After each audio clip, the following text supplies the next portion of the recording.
गुरु जी प्रणाम। खुश रहो। एक अगला प्रश्न है हाँ हाँ। कि ईश्वर लग में है या अलग में है? आंखों से देखा जा सकता है या फिर नहीं देखा जा सकता? ईश्वर लख में है या अलख में है? ईश्वर को देखा जा सकता है आंखों से कि नहीं? जैसे आप सब लोगों से मैं मतलब थोड़ा सा विचार करना, सभी लोग गौर से सुनना। क्वेश्चन यानी प्रश्न ये जो किया गया है बहुत गहराई वजनदार है क्वेश्चन। ईश्वर, अगर मैं आपसे ये कहूं कि ईश्वर बड़ा कि भगवान,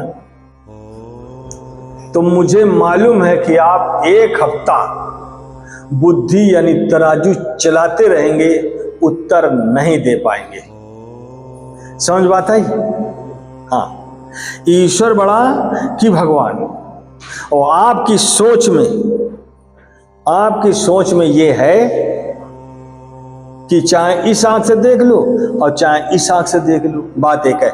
आपके विवेक में ये छपा है, जबकि ये दोनों बातें अलग अलग हैं। जैसे पिता और पुत्र में कितना अंतर होता है, बस इतना ही अंतर भगवान और ईश्वर में है। तो हमारा ये कहना है कि इन आंखों से ईश्वर को नहीं देखा जा सकता, इन आंखों से ईश्वर को नहीं देखा जा सकता।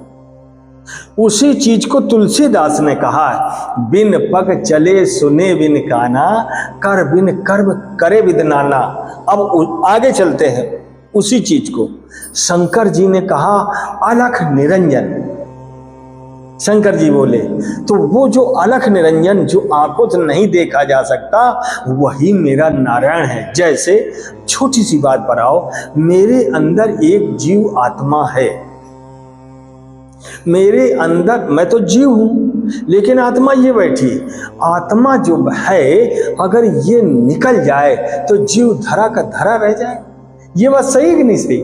तो वही हमारा कहना है कि ये जो आत्मा है, जब आत्मा निकलती है, या माँ के पेट में जब हम थे तो माँ भी नहीं जान पाई, और जब 80 साल के जब हो के मैं मरा, यानी ये शरीर मरा, तो सारे रिश्तेदार थे, ये हंस चला गया।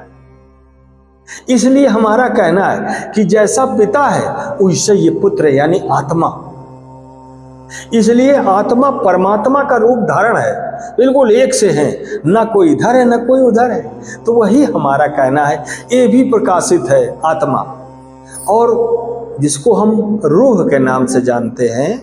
दूसरी तरफ वो जो मालिक है, जिसको हम ओम के नाम से जानते हैं, वो 1000 सूर्यों की एक चमक है, जो इन आंखों से नहीं देखा जा सकता। कितना भी प्रयास, कितनी भी कोशिश की जाए, नहीं देखने मिले।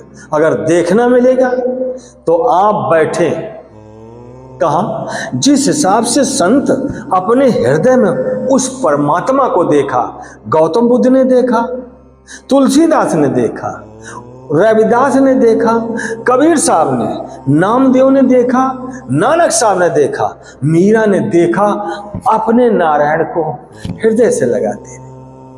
इसलिए हमारा कहना है सभी लोगों से कि वो जो नारायण है, वो जो सच्चिदानंद है, वो इन आंखों से नहीं दिखाई देता। अब आ जाओ किताबों में जो दिखाया गया है कि वो शंकर जी आए, विष्णु जी आए, ये एक समझाने की कला है।